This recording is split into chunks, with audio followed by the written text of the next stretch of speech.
What are you doing? I'm bowling. No, snowshoeing in the Alps. I'm trying to sleep, Mr. Rickey. It's still dark out. Another spring training is upon us, Leo, in Panama. I need to know your attitude towards Jackie Robinson. I don't got an attitude toward him. 8 times in the Bible we're told to love our neighbor as ourselves. It's one of God's most repeated commands. Well, I don't know much about the Bible.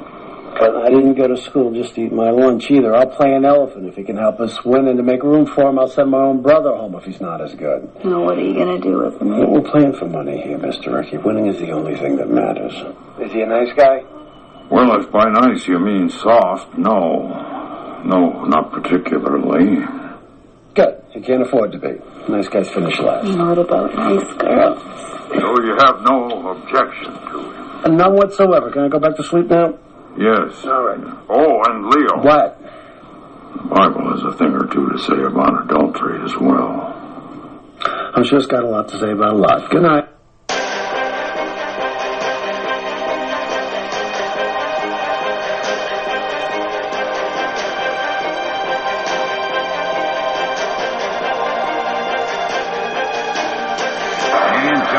One more time set, and here comes the 2-2 pitch to Edgar Martinez down. The fastball swung on, hit the deep center field.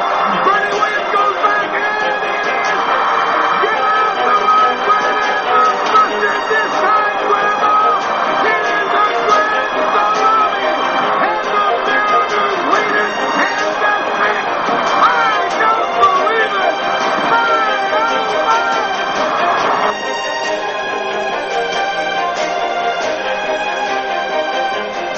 From high atop the Robinson Gearing Studio Complex and straight out of God's country, Pawleys Island, South Carolina, the Let's Talk Baseball Podcast Network proudly presents Backwards K Pod. And now, here's the host of the show, Jake Robinson. Good moment, baseball universe.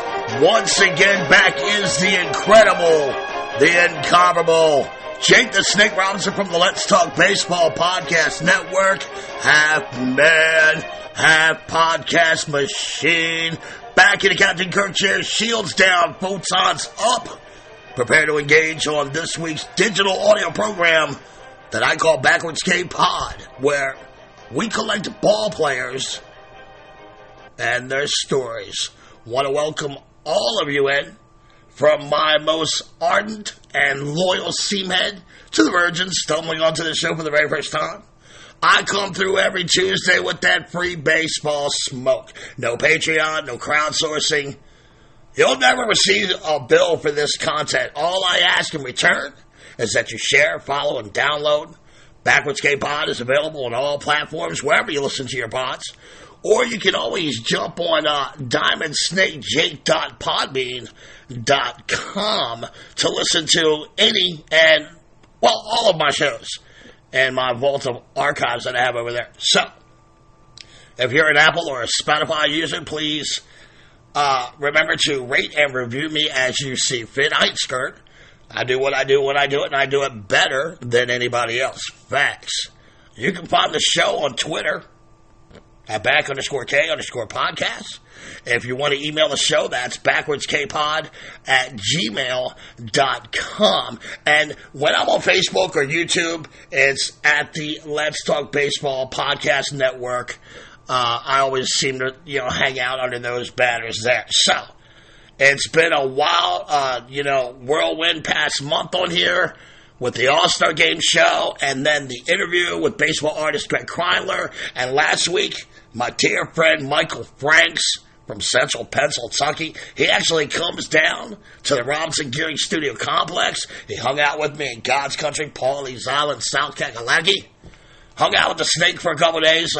He did the 1979 We Are Family Pittsburgh Pirates show with me, and I'm a little late getting around to the mail on it, but from what I saw, it appears to have gone over very well. So I want to thank you, the audience, for the response. And, of course, I want to thank my boy Mikey for coming down here to the complex to kick it with me while I talk about his beloved Buccos. And I really enjoyed it. Usually I'm a solo act, and really that's because, look, at the end of the day, I can't expect anyone to invest in these shows the way I do. I know what I put into pulling off just one show, in a week. And it's a lot of work. I've had people in good conscience try to put in work with me on the show, but they usually just fall off. So the only person I know I can ever fully trust to put in the work to pull this off every single week, it's De La Soul, me, myself, and I, baby. And with that being said, the Let's Talk Baseball Podcast Network, it's huge. It's all around the world. Like those 1979 Pirates, I've amassed quite a family of seamheads myself. And I'm very interactive with my audience. So if any of you ever decide to vacation here at lovely PI, or even like Myrtle or Surfside Beach, hit the snake up with a heads up, and I'll get you a pass, come onto the complex, do a show with me, and that's an open invite to my most loyal and ardent, and, y'all know who you are. So, again, I want to thank my boy Mikey Franks. I love you, bro, and that was fun. Now, I'm ready to get this train rolling again. The catcher is coming down, so let's dig right into this week's topic, which is the Mahatma, Branch Rickey. And if you're a loyal listener, I've opined many times on here about the baseball genius mind of Mr. Rickey. In my opinion, he is unquestionably the greatest GM in the history of baseball, and it's not even close. I spoke about his contributions on the very first show on Backwards K-Pod when I covered the iconic Roberto Clemente. And I also brushed over him as the architect of the St. Louis Cardinals Gas House Gang of the early 1930s. If you haven't heard those shows, I highly recommend you hit the archives on your podcast platforms or visit diamondsnakejake.podbean.com to singularly understand his impact on just the Pirates and the Cards. But today we're going to cover the whole span of his career. In a career that pretty much spanned decades and generations, and with the constantly evolving nature of baseball, Branch Rickey, first and foremost, was an innovative mind. He was a staunch conservative and God-fearing man who refused to participate in Sunday games as a player or a manager. He invented the modern farm system and the batting helmet. He was a pioneer and a proponent for pushing the game into new markets.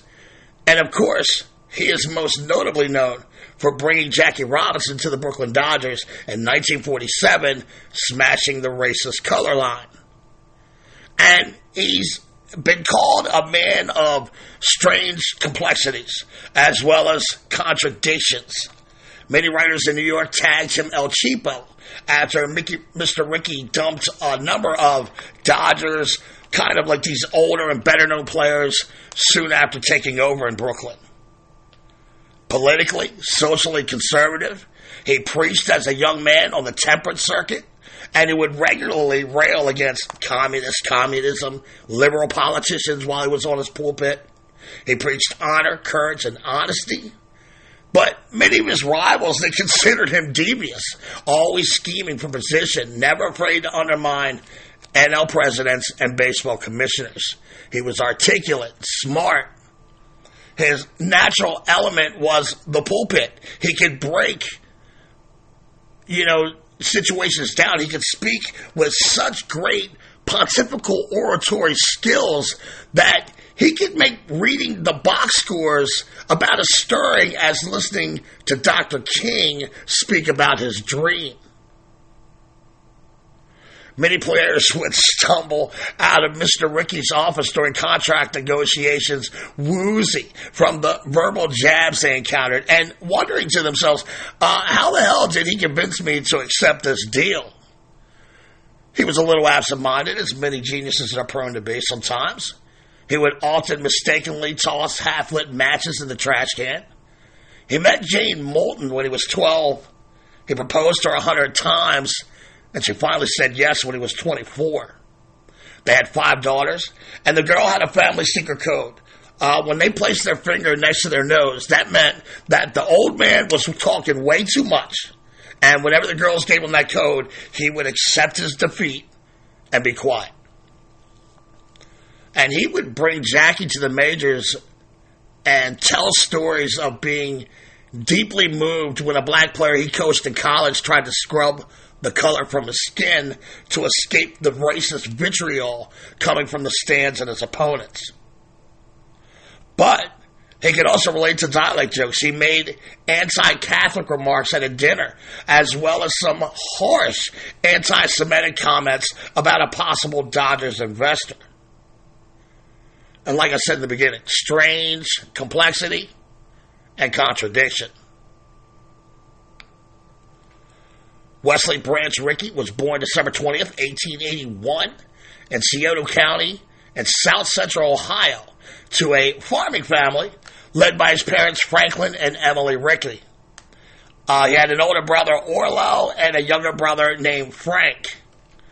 Branch's first name, Wesley, was in honor of John Wesley, the founder of Methodism, as the Rickeys lived in a pious Methodist household.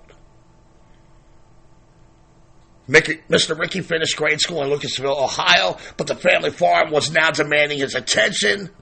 And with the help of a retired educator, Branch educated himself enough to become a teacher at a local grade school, saving the money for college. And eventually he would work his way into Wesleyan University, and for the next decade, Mr. Rickey's life was like this hodgepodge of academics, sports, and eventually coaching. While attending Wesleyan, he played football, baseball, and he actually went pro during his time to pay for his studies. In 1902, he begins a semi-pro baseball career, and he also coached the university's team a spring later. During that summer of 1902, he played minor league ball in Indiana, Iowa, and Texas before having his contract purchased by the Cincinnati Reds near the end of the season. And for the next 3 years, Mr. Rickey played in the majors, and he earned a reputation as a defensively marginal catcher, no stick, a man of convictions, if not a little bit of an odd bird for never playing on Sundays. His moral compass would more than once confuse and frustrate the Reds, so his refusal to play on Sundays, they kind of angered the Cincinnati manager, Joe Kelly. So much so that he released him, sent him back to Dallas, and that was before he even appeared in a league game. That winter, he would move to Allegheny College in Meadville, Pennsylvania, where he served as the football and baseball coach.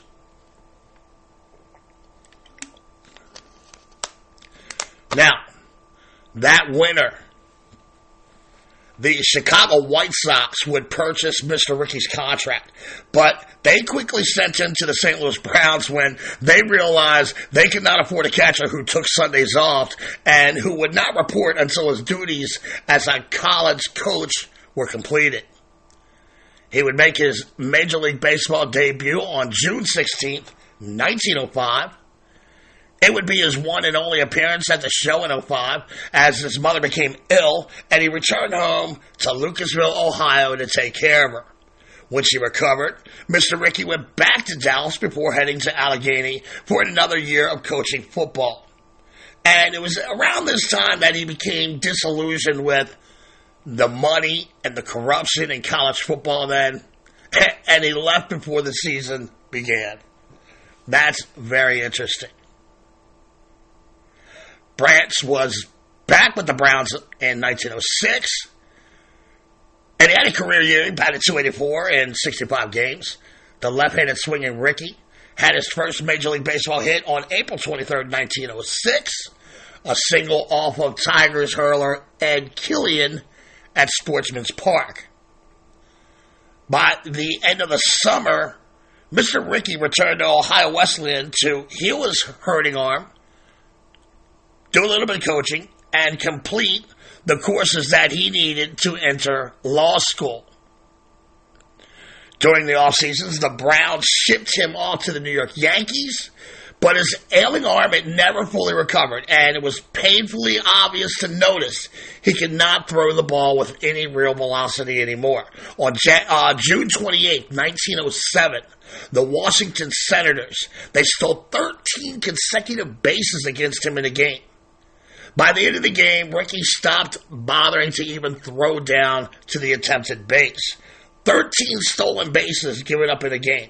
It's still an all-time record more than 100 years later. Google that shit.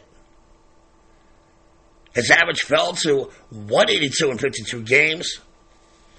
He would make 2 more appearances for the Browns in 1914, but ostensibly his career was over.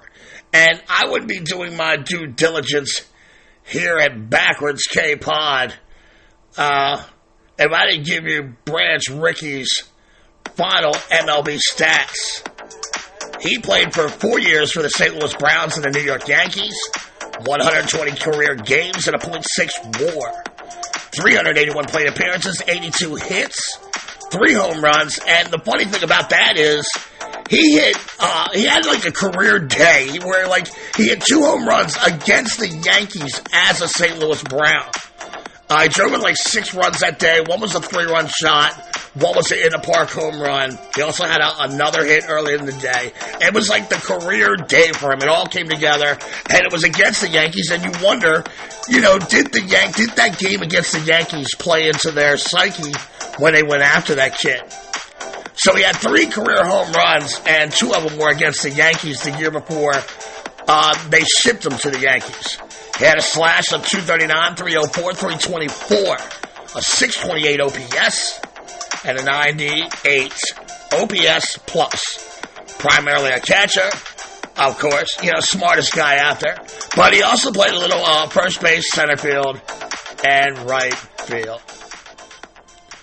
And that's the final Branch Rickey stat line as a player. After marrying his teenage sweetheart Jane in Lucasville in 1906, he began to really bust his home to provide by taking on a slew of jobs. He was now the athletic director for Wesleyan, while also coaching football, basketball, and baseball. He began teaching beginners law classes, even while still attending law classes himself.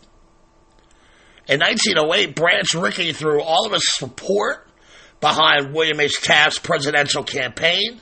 But by the end of the year, Mr. Rickey is diagnosed with tuberculosis, the biggest medical killer of its day. So he spends much of 1909 in a sanitarium in upstate New York before going to the University of Michigan for the first semester of his freshman year. In 1911, he's almost 30 years old now. He graduates from law school, and he decides he's going to open his practice in Boise, Idaho. And he quickly realizes, this sucks. I got one client. He doesn't even want to have a lawyer. And maybe this law thing, it really ain't my calling card in life. He was bored AF, and he considered himself a failure. However, the impressions that he made as a coach and a player, that would be a saving grace. Robert Hedges, the owner of the St. Louis Browns, he was always impressed with Mr. Rickey's intelligent and well-articulated presentations when he was a player. After 2 winners in Boise, Branch, he's more than thrilled to have the opportunity to meet Hedges for a meeting in Salt Lake City, Utah, for a possible job with the Browns. He borrows the train fare from Hedges, and this is pretty much the beginning of his half-century life in professional baseball. His original role with the team, it was kind of like this roving scout / GM, but they didn't have GMs back then. And with the help of full-time scout Charlie Barrett, they would track ball players from the Midwest down to the South. And in the winter of 1912, Barrett and the Mahatma, they produced a list of 105 players who were scouted and eligible to be Browns. And 30 of those 105 players would eventually be drafted by St. Louis. By mid-1913, Rickey is the manager and he is often seen teaching through lectures, heart-to-heart talks and drills. He's also one of the first people to incorporate metrics, long before anyone knew what metrics was.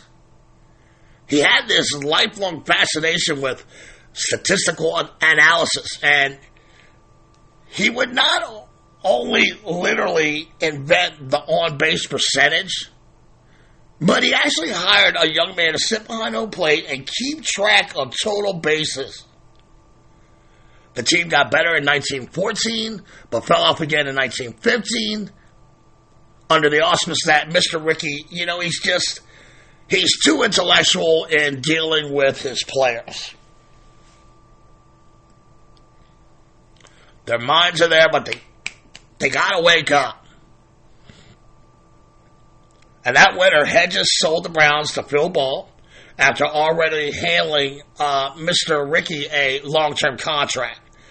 And Ball, however, this Phil Ball, he's not a fan of the Bible thumping or Rickey's approach to the game, so he replaces him with Fielder Jones as the manager, and Mahatma would chafe in his new scouting role.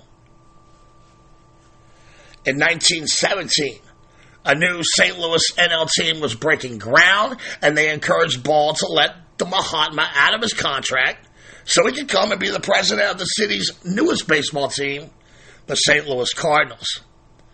And for the most part, right, we all look at the Cardinals as this organization that has, their shit together, more seasons than not, right? However, in the team's early inception, they were not a dream job at all, as this new ownership group was immensely undercapitalized. Mr. Rickey and manager Miller Huggins, they rarely saw eye to eye on the theoretical approach to the game. In 1918, Huggins would be lured away by the Yankees, and Mahatma would replace him with Jack Hendricks. In August of 1918, Mr. Rickey joins the Army Chemical Corps, this brand new field in the U.S. military. He was commissioned a major, and he joined a unit, get this, with Captains Christy Mathewson and Tyrus Raymond Cobb. And this unit supported a number of attacks on the Germans. Now, butterfly effect moment here. We haven't done one of these for a while. How would, history change things? I mean, what if those dudes died? And if you remember in my History of the Braves podcast, Mathewson was actually gassed in World War II, and he would eventually die due to complications from it. And that whole story is in my History of the Braves podcast. That's available on all platforms and my vault of archives at diamondsnakejake.podbean.com. Mr. Rickey, he had this mediocre record as a Cards manager. The first 3 years, the team increased their win total every year, peaking at third place in 1921, only to see the team fall off precipitously from 4th to 5th to 6th place. And finally, they replaced him in 1925. Humiliated and crushed, he decided against retiring, and he decides to remain on as the team's GM, but it's still not called a GM, though. The front office, let's put it that way. For those who question Mr. Rickey's ability to be a big league manager, their opinions were kind of vindicated when Rogers Hornsby led the Redbirds to the 1926 pennant. And while many of those same people discounted him as a manager, there was no disputing his abilities in the front office, and he practically created the position of GM as we understand it today. His first great innovation was the invention of the farm system. With the Cards fighting for the NL lives, Rickey realized that the birds, they're at a disadvantage. They're trying to obtain these players of merit from the minors. All these other clubs would simply swoop in and outbid them, and in the end, Branch was always stuck taking what was left in the cupboard, and sometimes there was nothing left in the said cupboard. So, he would take over a Houston club in 1924. The Cubs then began to create a network chain of affiliate clubs, enabling them to be able to sign players cheap and sell good players to other teams and keep the great ones for the Cardinals. And Branch Rickey once said, and look, I would listen to anything he says, but, pay attention. He said, I do not feel like the farm system we established was a result of incentive genius. We did it to meet a question of supply and demand of young ball players. End quote. And he's being modest for sure. But it was so ingenious that eventually every club would follow his lead, and his farm system still exists to this day. When I sit in a minor league park nowadays, I often wonder what would Branch think about the evolution of the farm system as it is presented today. I mean, it's on a whole nother level from when I was a kid, let alone when he invented it. And the Mahatma, he was a proved, cold, calculated judge of talent. He was never a sentimentalist prone to holding on to aging players who may have produced greatly in the team's past success. He always preached it's better to get rid of a guy a year too early than a year too late. He created the concept of the anesthetic ball player by determining which ones were good enough to be major leaguers, but not quite good enough to produce a world title or a pennant, and then trading those anesthetic players and fading stars to fill holes that the farm system cannot. In the minors, the Mahatma was an innovator, not just in creating the system, but his approach to teaching baseball. It was a more progressive experience than anywhere else at any other time. He had sand pits to teach sliding drills. I mean, where do you think that Pepper Martin and Frankie Frisch learned all those crazy hook slides? He had a set of strings that hung above the plate to define the strike zone. They had batting tees and, plenty of this chalk talk baseball instruction. His player evaluation skills are off the chain. They built the Cardinals machine that dominated the National League, winning 9 NL pennants and 6 World Series titles between 1926 and 1946. And, of course, that would include the legendary Gas House Gang of 1933, and I covered that extensively here at Backwards K Pod, where we collect ball players and their stories. And really, it's one of the most fascinating teams in baseball history. If you haven't heard that, you got to go check it out. In his public life, Mahatma's reputation as a shrewd executive and motivational speaker began to grow. He was never afraid to tie his conservative religious values to his baseball success. He befriended many political figures of his day, usually conservative Republicans. He was asked to run for governor of Missouri, and many touted him as Thomas Dewey's successor as the governor of New York if Dewey were to win the presidential election over Harry S. Truman, which, of course, we know he did not. By late 1942, Mr. Rickey and the Cards owner Sam Breeden, they had a strained relationship. The two were constantly arguing over Rickey's bonus payments and Breeden's dismissal of some of his top scouts. Rickey, who had always been apprehensive about moving out of his St. Louis comfort zone, he had had enough. And in 1942, the Dodgers began to woo him to leave the Show Me State. On October 29th, 1942, Branch Rickey was announced as the Dodgers GM, and he was also introduced to 39-year-old lawyer and owner Walter O'Malley. And I told you in the beginning, the writers in New York, they called him El Cheapo, and that first off-season was the reason why. While the fans and reporters in New York saw the 1941 and 42 teams as a pennant winner and a second-place team, Rickey saw the roster through a different lens. He saw them as one that is aging, and they're about to absorb some losses because of World War II.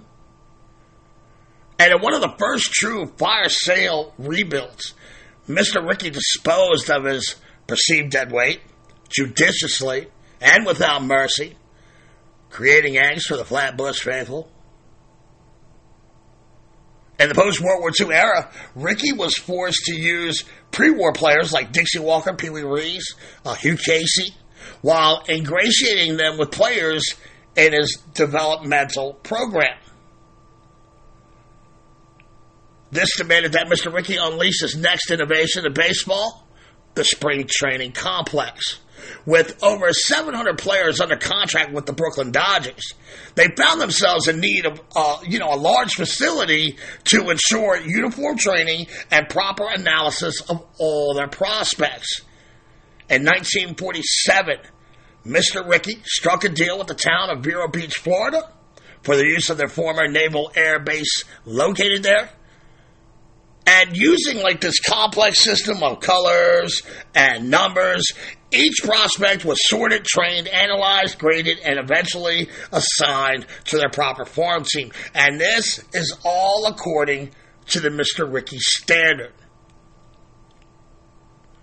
The Vero Beach facility became a template model for the rest of the league, but his next step would take him from being this talented baseball exec to the very first face on the mythical GM Rushmore.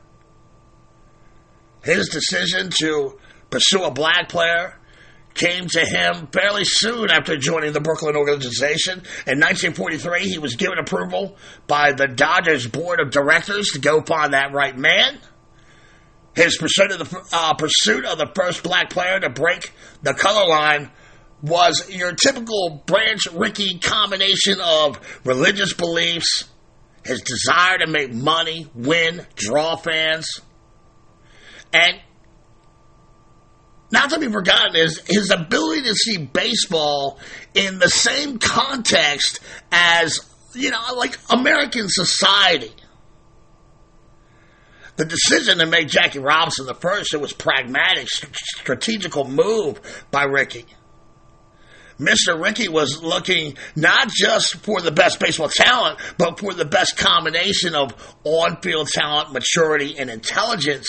He chose him because he was a four-sports superstar at UCLA, competing frequently and freely against and with some of the best white athletes in the country.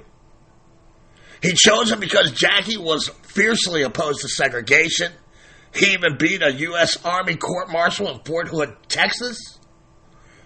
When, long before Rosa Parks, he refused to move to the back of the bus in the heart of Jim Crow country. And Rickey respected Jackie's principles. And last but not least, Jackie was a Methodist, just like him. And he's going to need that in his battle ahead. He warned Jackie what was to come. And he asked him, what are you going to do? You going to ruin my plans? Mr. Rickey, what's this about?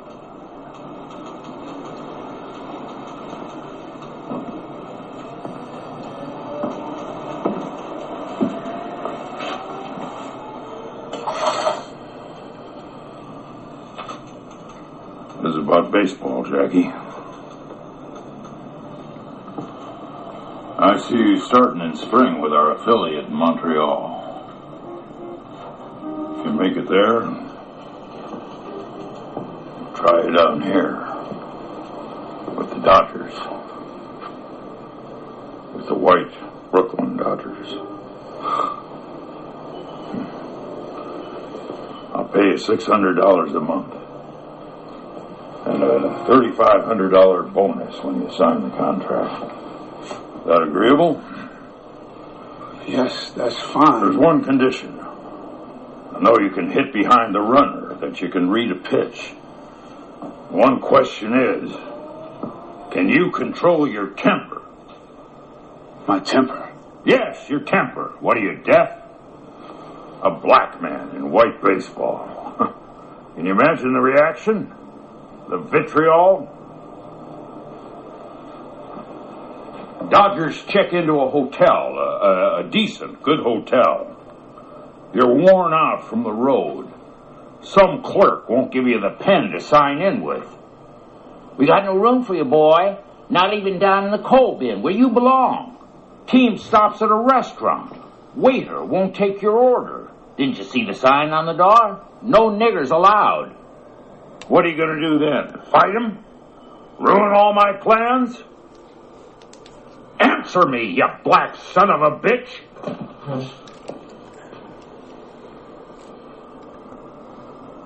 You want a player who doesn't have the guts to fight back?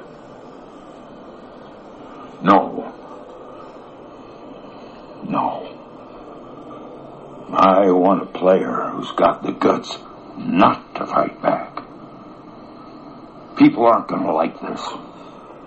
They're going to do anything to get you to react. Echo a curse with a curse, and they'll hear only yours. Follow a blow with a blow, and they'll say the Negro lost his temper, that the Negro does not belong. Your enemy will be out in force, and you cannot meet him on his own low ground. We win with hitting, running, fielding, only that. We win if the world is convinced of two things: that you are a fine gentleman and a great baseball player. Like our Savior, you gotta have the guts to turn the other cheek. Can you do it?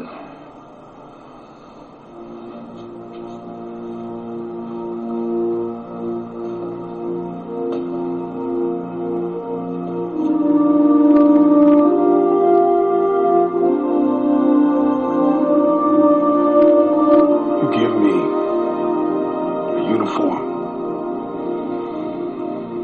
You give me a number on my back. I'll give you the guts. And look, I'm not going to get too much into Jackie, as, you know, he's going to be a standalone show in the future here at Backwards K-Pod, where we collect ball players and their stories, and we're definitely going to collect the Jackie Robinson story. And I just would have loved to have been a fly on the wall of that room when that happened. But again, we're going to talk more about that in a singularly Jackie Robinson show. But amid much abuse, turmoil, empathy, fanfare, and success, Robinson was named baseball's first Rookie of the Year. He became extremely popular, even though he was jeered by his opponents. And his success was the crowning achievement of Mr. Rickey's illustrious career. The Dodgers would lose the World Series that year to the Yankees, but in 1955, they would finally beat their rivals for the chip. Jackie finished his career with 6 All-Star Game appearances, and he was inducted into the Baseball Hall of Fame in 1962. Meanwhile, Mr. Rickey, he had worn out to stay in Brooklyn. Mostly, you know, there was some friction with his investment partners, so he put steps in motion that would secure Walter O'Malley as the primary owner and sole control of the Dodgers, while he dipped out and moved to the front office of the Pittsburgh Pirates. The Pirates were this perennial last place unit. On June 4th, 1953, Mr. Rickey asserts his power and he trades fan favorite Ralph Kiner to the Cubs, telling the young slugger, "Son, we could have finished last without you." However, he began to do what the Mahatma does. He started to develop and acquire some game-changing young talent, Bob Fran and Roy Face, they joined Vern Law in 1951 and in 1953 to form like this core of Pirates here. Mr. Rickey signs first base Dick Stewart and this rangy shortstop Dick Grote, as well as second baseman Bill Mazeroski. And during that offseason, Rickey made the greatest Rule 5 draft pick ever in the history of baseball when he stole the great one, Roberto Clemente, from the Los Angeles Dodgers. A story that I told on the very first Backwards K-Pod show, the Roberto Clemente show. It really is an amazing story that you may not have heard, and I highly suggest that you check that out. That story is incredible, how Branch Rickey facilitated the move of, basically stealing Clemente from the Dodgers. By early 1960, this rebuild, it pays off when the Buccos shocked the New York Yankees with a walk-off Mazeroski dong in the World Series. And Roberto Clemente, he was on that team, and he would also pay off leading the Pirates to the 71 upset of the highly favored Baltimore Orioles. So long after he was gone, the effects of what he did with that team was felt. And for 2 years, Mahatma lived a secluded life, but then he jumped at the chance to return to the Cards as a senior consultant. However, there was tensions in the front office, as then General Bing Devine, he felt threatened by Rickey's presence, and it didn't end well for Rickey, as he was let go after the Cards won the 1964 World Series. He died on December 9th, 1965. He was buried in Rushtown, Ohio, just across the Scioto River from Lucasville. His wife, Jane, she died 6 years later, and she's buried next to him. Hello, Leo. What are you doing? I'm bowling. No, snowshoeing in the Alps. I'm trying to sleep, Mr. Rickey. It's still dark out. Another spring training is upon us, Leo, in Panama. I need to know your attitude towards Jackie Robinson. Actually, that's my fault. I played the totally wrong sound bit. Here we go. Let's try this one right here. You already heard that one. You've had a hell of a hair across your ass over this for a long time, and I'd like to know what it is you think you're trying to prove. You think God likes baseball, Herb? What the hell is that supposed to mean? It means someday you're going to meet God, and when he inquires as why you didn't take the field against Robinson in Philadelphia, and you answer that it's because he was a Negro, it may not be a sufficient reply. And I love that soundbite. And look, it's kind of funny. I made that mistake right there. But I'm not going to edit that out. I don't edit anything on here. It is one shot, boom. I just do it from the top. If I make a mistake, I think it's kind of fascinating that I pushed the wrong button right there. But hey, I may be a little goofy when it comes to that kind of thing. I think we're going to end it right there. That, my Seamhead Army, is the story of the greatest GM in baseball history, Mr. Branch Rickey. I want to thank all y'all for stopping by. I hope you enjoyed listening as much as I enjoyed presenting it to you. There are a ton of great articles about Branch Rickey's life. You can use your Google machine, and that's a rabbit hole that's going to get you for a couple hours there. I used the clips from the movie 42 where Harrison Ford, he killed the role of Mr. Rickey. Another good movie about Branch Rickey and Jackie Robinson, I would suggest, is The Soul of the Game. It's a movie back in the 90s with Mario Van Peebles. That's a very good movie. But like I said, I did use some of the clips from the movie 42. I thought Harrison Ford was awesome in that role. There's also a book written by Mr. Rickey. You should check it out. It's called The American Diamond, a documentary of the game of baseball. It's probably the closest thing to an autobiography that Mr. Rickey would ever do. And there you have it, folks. Plenty of stuff to keep you occupied. If you Google Branch Rickey, please remember to share, follow, subscribe, and download. Backwards K-Pod is available on all platforms, wherever you listen to your pods. Or go on over to DiamondSnakeJake.podbean.com. Next week, we're going to do something we haven't done in a while. We're going to take this son of a bitch international. Next week, we will be talking baseball in the Netherlands. We got the WBC coming soon, and the Dutch have proven they belong on the world baseball stage. But hey, that's another story for another pod. Parents, if you see your kid sitting on the couch looking bored AF, by all means, take him or her outside and play a game of catch. Thank you all for coming out. God bless and win the day.